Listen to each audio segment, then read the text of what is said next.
சரி, ஓகே. திரும்ப இந்த குரட்டை விடும் அந்த பிரச்சனைக்கு வருவோம். அது முக்கியமான ஒரு பிரச்சனையா இருக்கிறதுக்கு குரட்டை அப்படிங்கிறது வந்து யாருக்கெல்லாம் தினந்தோறும் வருதோ, குரட்டைங்கிறது பொதுவாக நார்மலாக வரக்கூடாது. தூங்கும் பொழுது வந்து அமைதியாக தூங்கணும். இருக்கிற இடமே தெரியாமல் தூங்குறது தான் நல்ல தூக்கம்.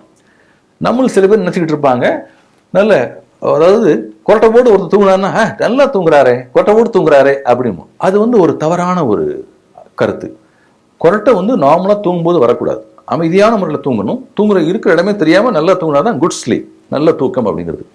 கெட்ட தூக்கம் அப்படின்னா சரியா தூங்காமல் இருக்குது, அடிக்கடி விழிக்கிறது. கொரட்டை, சில பேருக்கு கொரட்டை பயங்கரமாக சத்தம் வரும். இப்போ நம்ம ட்ரெயினில் ட்ராவல் பண்ணுறோம், பக்கத்தில் உள்ளவங்க பார்த்தீங்கன்னா ரொம்ப சத்தம் போடு கொரட்டை வரும். ஆனால் அவங்களுக்கு தெரியாது. அது அவங்களுக்கு தெரியாமலே தூக்கம்ங்கிறது நம்மளை அறியாமலே ஏற்படுகின்ற ஒரு நிகழ்வு. அதில் மூச்சுப்பாதை அடைப்பின் காரணமாக ஏற்படுகின்ற ஒளி தான் குரட்டை அப்படிங்கிறது. இதில் 2 வகை இருக்குது. சாதாரணமாக சிம்பிள் ஸ்னோரிங், சாதாரண குரட்டை அப்படின்னு பார்த்தீங்கன்னா கோல்டு, ஜலதோஷம், மூக்கடைப்பு, தும்மல், இந்த வைரஸ் இன்ஃபெக்ஷன், அலர்ஜியின் காரணமாக சில பேருக்கு இருக்கும். இது வந்து சிம்பிள் ஸ்னோரிங் அப்படின்னு சொல்லுவோம். அதுக்கு வந்து நம்ம ட்ரீட்மெண்ட் முறைகள் allergic treatment, antibiotic treatment, nasal spray இதெல்லாம் எடுத்தால் கோல்டு போயிடுச்சுன்னா அந்த குரட்டை போயிடும். இன்னும் சில பேருக்கு வந்து அந்த மாதிரி கோல்டு, அலர்ஜி எதுவுமே இருக்காது, தும்மல் எதுவும் வராது, ஆனால் குரட்டை டெய்லி வரும். அவங்களுக்கெல்லாம் நமக்கு ஸ்லீப் ஆப்னியா அப்படிங்கிற சுவாசப்பாதை அடைப்பு இருக்கா அப்படின்னு பார்க்கணும். ஸ்லீப் ஆப்னியா அப்படிங்கிறது வந்து தூக்கத்திலே குரட்டை வர்றது, தினந்தோறும் வருது. முக்கியமாக இந்த ஸ்லீப் ஆப்னியாங்கிற வியாதியில் குரட்டை வரும். இது வந்து ஒரு 80% பேர் பார்த்தீங்கன்னா உடல் பருமனாக இருப்பாங்க. உடல் பருமன் காரணமாக அதாவது நம்ம மூச்சுப்பாதையுடைய மசில் தசை வந்து தளர்ச்சி ஆயிரும். அது வந்து ஹார்மோன் இம்பேலன்ஸ்னு சொல்லுவோம். ஹார்மோன் குறைபாடுகள் காரணமாக, உடல் பருமன் காரணமாக, இந்த ஹைப்போதைராய்டிசம் அப்படிங்கிற தைராய்டு ஹார்மோன் குறைபாடு காரணமாக, உடல் பருமனால் நிறைய ஹார்மோன்ஸ் இம்பேலன்ஸ்னால இந்த தசைப்பகுதி, மூச்சுப்பாதை, அப்பர் ஏர்வே, மேலே உள்ள மூச்சுப்பாதை வந்து தளர்ச்சி அடைகிறதுனால ஒரு லியூமன், அந்த மூச்சுக்குள்ள பாதை அடிபட்டுரும். அதனால ஏற்படுகின்ற சுவாச தடையின் காரணமாக ஏற்படுகின்ற ஒலி தான் குரட்டை அப்படிங்கிறது.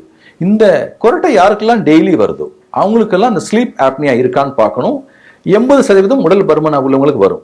மீதி 20% ஏன் வருது அப்படின்னு பார்க்கும்போது பார்த்தீங்கன்னா இந்த முக தாடை அமைப்பு, தாடை வந்து சில பேருக்கு பார்த்தீங்கன்னா பிறவியிலேயே வந்து பின்னாடி போயிருக்கும்.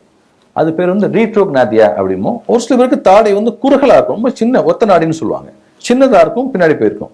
அதுவும் வந்து மைக்ரோக்னாதியான்னு சொல்லுவாங்க. இந்த வியாதி உள்ளவங்களுக்கு வந்து குரட்டை மிக அதிகமாக வரும். இது வந்து ஒரு முக்கியமாக ஒரு 2 to 5% பேருக்கு இருக்கும். 2லேருந்து 5 பேருக்கு வந்து தாடை சிறுசாக இருக்கும், பின்னாடி போயிருக்கும், மைக்ரோ ரீட்ரோக்னாதியா இருக்கும். அவங்களுக்கு வந்து நம்ம ஒரு சிறு அறுவை சிகிச்சை இல்லைன்னா ஸ்ப்ளிண்ட், அந்த ஓரல் டிவைசஸ் மூலமாக சரி பண்ண முடியும்.